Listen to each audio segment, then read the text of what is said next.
G2's new roster for the 2019 season looks a little bit crazy, especially because of the role swap with Perks. Now, I want to touch on that first because it's just plain ridiculous, because he switched to ADC, which I just find almost unbelievable. But let's talk about Hjarnan first, because realistically, I don't think he functioned that well when it came to just the ADC role itself inherently.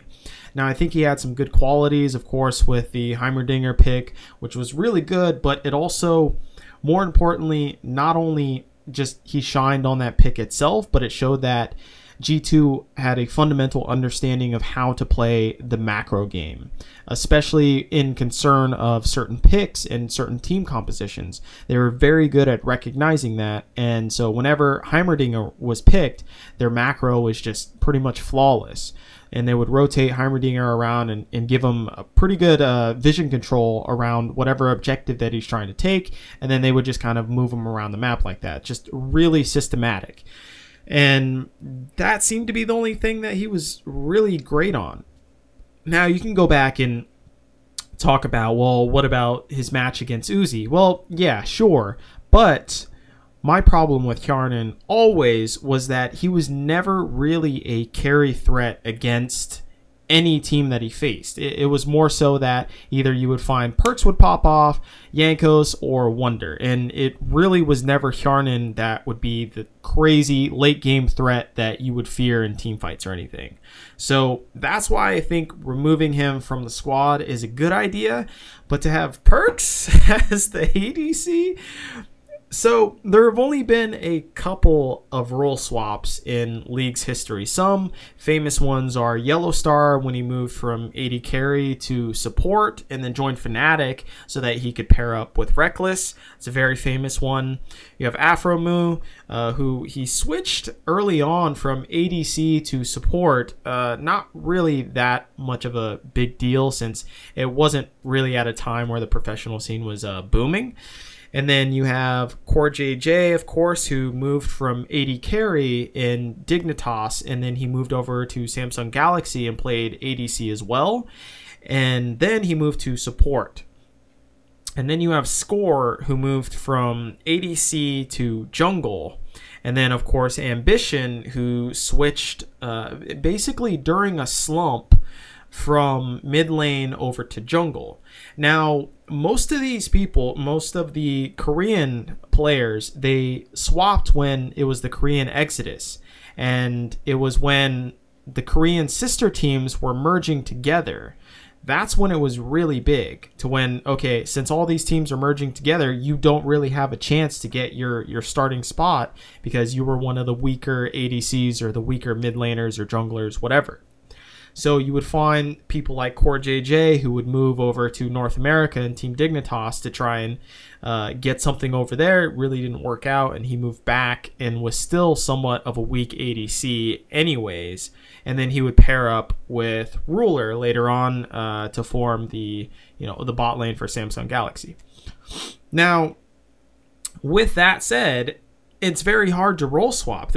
Mid lane and ADC have a completely different mentality, and the fact that mid lane is a really big power point to control the entire map. That's where the map is centered around, and League of Legends itself has been based largely around the mid lane and how the mid lane operates. That's one of the secrets of League of Legends itself, is to be able to operate around the mid lane itself, and that's why the mid jungle duo is so important within the game. So to go from that over to ADC, you have to kind of suppress your ideas of macro and how to orient the early game, because you're so hyper focused on micro inside of your lane, as well as coordinating with your support. And that begs the question of whether he can actually coordinate with someone else too. So he has to now, not only, before he coordinated with his jungler, but now he has to coordinate with his support in the micro aspect rather than the macro aspect. And those are two different things. So my biggest problem with this move is that all of those other players that had done a role swap, they had largely role swapped when they were kind of in a slump and they weren't really doing that great. So they decided to role swap to change it up and have a chance to fight. And it was also because of the sister team merger, right? Well, with Perks, he just came off of a stellar run at Worlds. He was one of the best mid laners in the entire tournament, and I would say he was better than Caps, wholeheartedly. So it's weird to see him switch suddenly from the mid lane to ADC. And the reason why I say, and I titled this, that G2 hoards all the gold with the new roster, is that they have now taken away a mid lane from the actual pool of mid laners within Europe. So they're just hoarding all of this talent, and they're just saying, hey, fuck it, regardless, you know, I don't care where you play Perks, you're under contract still, and you're a really good player and you're vital to the team and how we operate, so yeah, go ahead and play AD carry. Which also begs the question of, is he still going to be one of those team captain players to where he is the linchpin for the entire team and how they operate when it comes to the entire game and shot calling? That's what you have to consider as well, because AD carry is one of the hardest roles to do it in. And also, you're playing in a way different mindset in that you're playing safer, right? Your whole objective as an ADC is to play safe and do damage. That's really about it when it comes to, you know, mid late game. Especially late game. Versus a mid laner, sometimes it's you have to do flanks. Sometimes you have to go and roam for picks. Sometimes you have to go and help your jungler. Like, there are multiple different aspects of mid lane that don't necessarily translate to AD carry. So it's very strange for him to then move over to the ADC position. And now he has to kind of stifle all of those inner thoughts of how the team should play the game, because maybe the mid laner has more information than he does because he's so micro-focused now.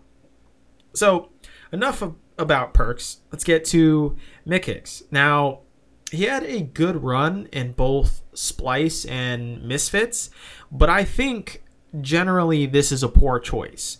Now, I will say that Mickix is a good support, and I'm not saying that he's not. You know, he did function really well in both of those teams with Kobe and Hansama.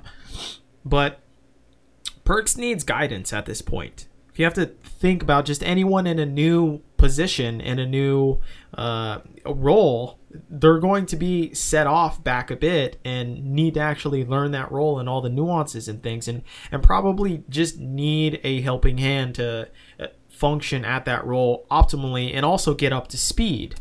So that's very important, and I'm not sure if Mickix is the type of person to be able to do this.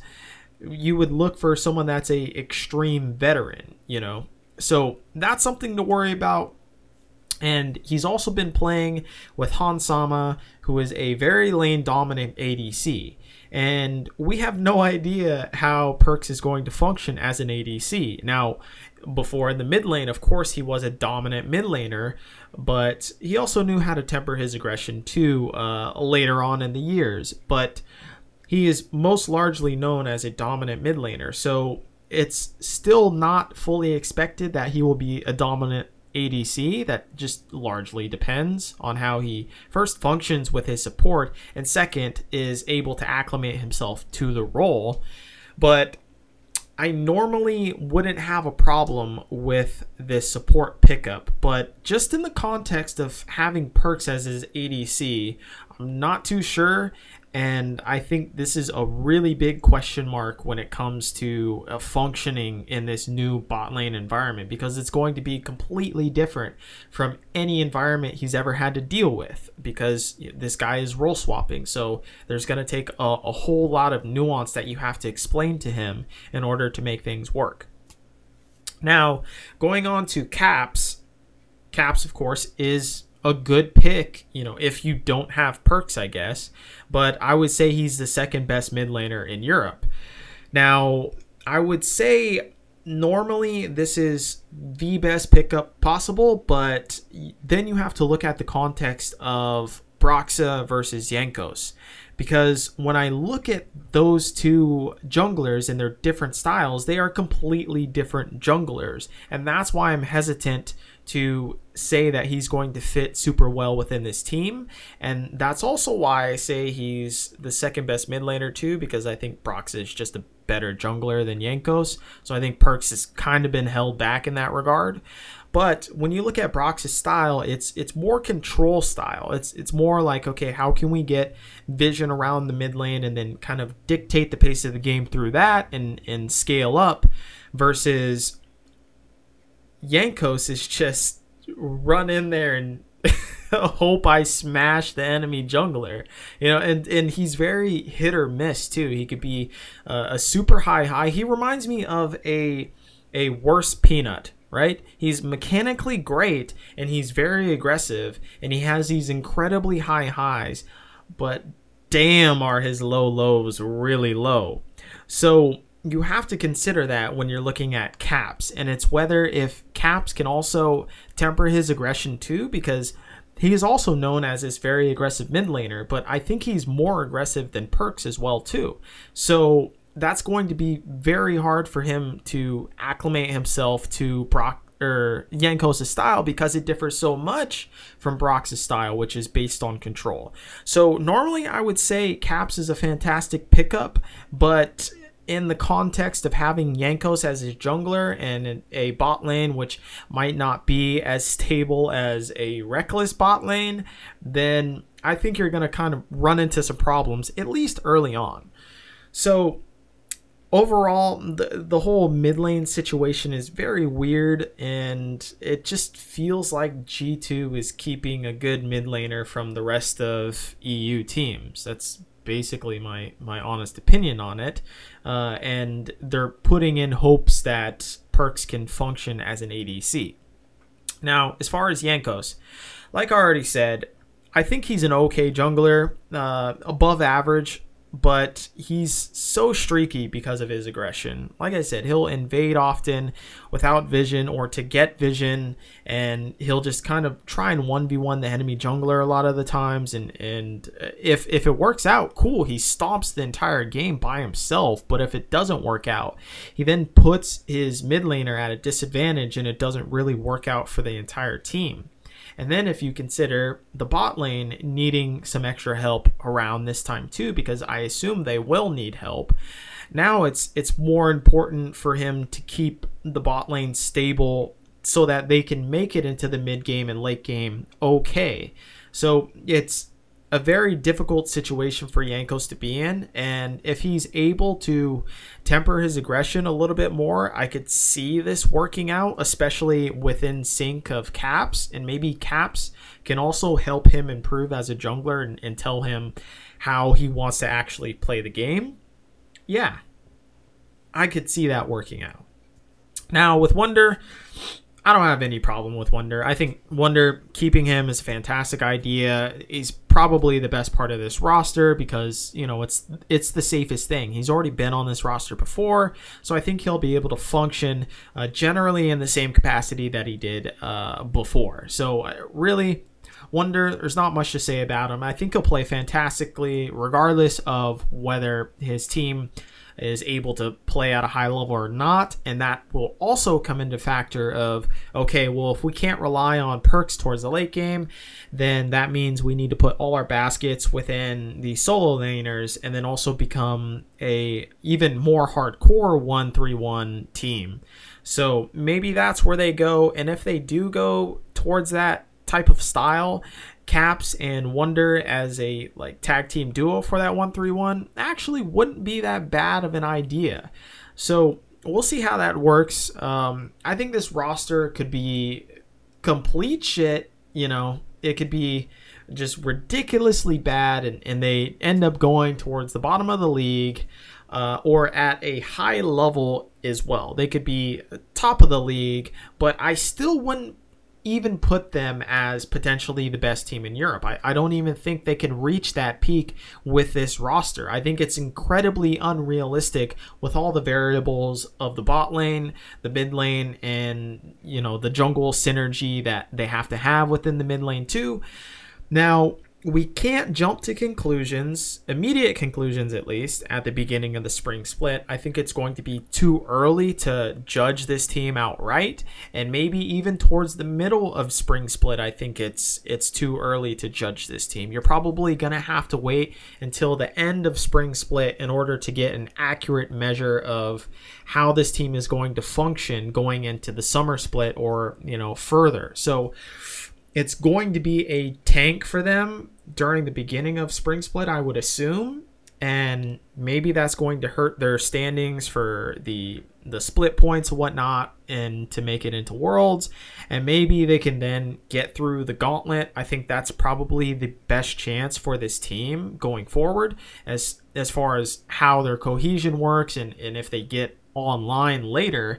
But them winning spring split, I think, is very unrealistic. I think them even getting to semifinals is kind of a bit of a stretch as well too, unless the rest of the whole entire squad is just really bad, or the entire league is just really bad. But as we know, Fnatic's lineup is shaping up to be really good, as well as Misfits too. So I see those two teams beating out this team just outright. So I'm going to hold my breath for G2. I don't think they're going to be a absolutely phenomenal team right out the gate, and I don't think they'll even be a good team in spring as well too. But come summer, I think that's when we can kind of put our judgments full force and decide if this team actually works out.